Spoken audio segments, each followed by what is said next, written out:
Bonjour à tous, nous poursuivons avec la troisième Mishnah du premier Pérec de Masechet Bechorot. La Mishnah nous enseigne ici le din d'un Safek. Nous avons un Chamor, un âne, une ânesse plutôt, chez l'Obicha, qui n'avait pas eu de petit jusqu'à présent, donc c'est son premier bébé. Veyalda Shne Scharim, elle a mis au monde deux mâles. Et comme nous allons le voir dans la suite de cette Mishnah, le Pidyon Peter Chamor, c'est seulement si le Bechor qui est né est un mâle, pas si c'est une femelle. Donc là, nous avons une ânesse qui n'avait jamais mis au monde, jusqu'à présent, c'est son premier petit, Veyalda Shne Scharim. Elle a mis au monde des jumeaux, deux mâles. Mais je ne sais pas lequel des deux est le premier qui est sorti. Alors, Noten Talei Echad la Kohen, on prendra un seul agneau qu'on va donner au Kohen en échange du Bechor. Je ne sais pas c'est lequel, mais Biman Afshar, j'en dois donner un, puisqu'il y en a un des deux qui est Bechor, donc je vais donner un agneau au Kohen.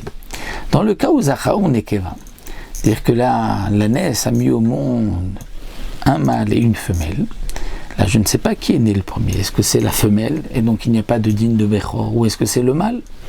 Alors Mafrish Talei Echad Latzmo, il faudra quand même prélever, parce qu'il y a un Safek, prélever un agneau, on va transférer la Kedusha, enlever la Kedusha du Peter Chamor sur cet agneau, mais l'agneau je ne le donne pas au Kohen, je le garde. Pourquoi?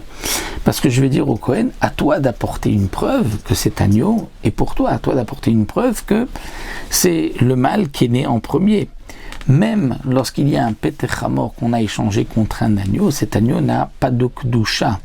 Et donc, celui qui le mange ne transgressera pas dit de Kedusha. Juste, c'est la propriété du Kohen. Mais dans le cas où le Kohen ne peut pas prouver si cet agneau lui revient ou pas, donc il faut le prélever parce qu'il y a la Kedusha du Peter Chamor, mais on le garde. La Mishnah continue, Shte Chamorim Shlo Bichu. Un homme a deux ânesses qui n'avaient pas mis au monde encore, c'est pour la première fois, Veyaldu Shne Scharim. Et il y a eu deux mâles qui sont nés, donc obligatoirement deux Bechor.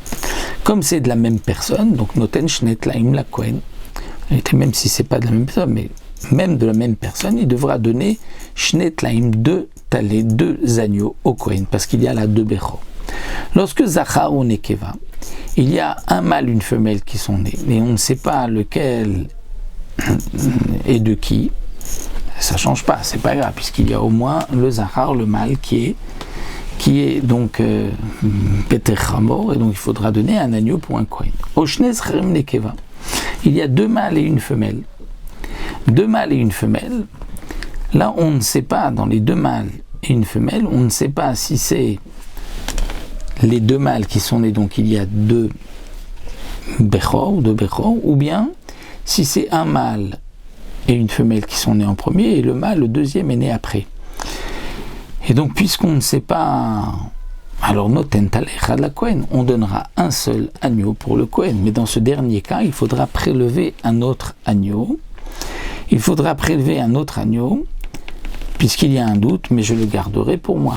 Un autre agneau, je devrais prélever pour enlever la Kedusha du Peter Chamor. Peut-être qu'après tout, les deux mâles sont nés en premier.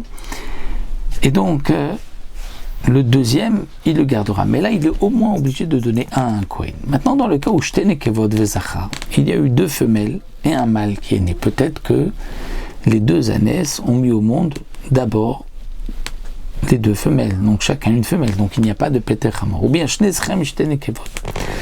Elles ont eu, il y a deux mâles et deux femelles. Peut-être que les femelles sont en premier, peut-être c'est les mâles en premier.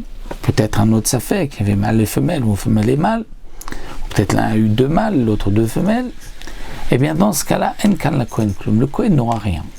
Pourquoi le Kohen n'aura rien? Parce que le Kohen ne peut pas prouver qu'il y a eu un Peter Chamor. Mais malgré tout, il faudra prendre un talé, un agneau, pour chaque doute, et dans le cas où il y a deux mâles, donc deux agneaux, pour enlever la Kedusha du Peter Chamor, mais on pourra le garder étant donné que c'est au Kohen de prouver que cet agneau lui revient. Ça, c'est l'explication que donne le Barthénoura au nom de ses maîtres. Il rapporte que d'après le Rambam, il n'est même pas nécessaire de prélever un agneau et de le garder, mais le Barthénoura n'est pas d'accord avec le Rambam. Il pense que c'est comme ses maîtres qu'il faut quand même prélever un agneau pour enlever la Kedushat Bechor. Donc ici, nous avons vu le din donc des Safek, et nous continuerons dans la première Mishnah avec d'autres Sfekot, d'autres dits de doute à propos de la naissance de ce Peter Hamor.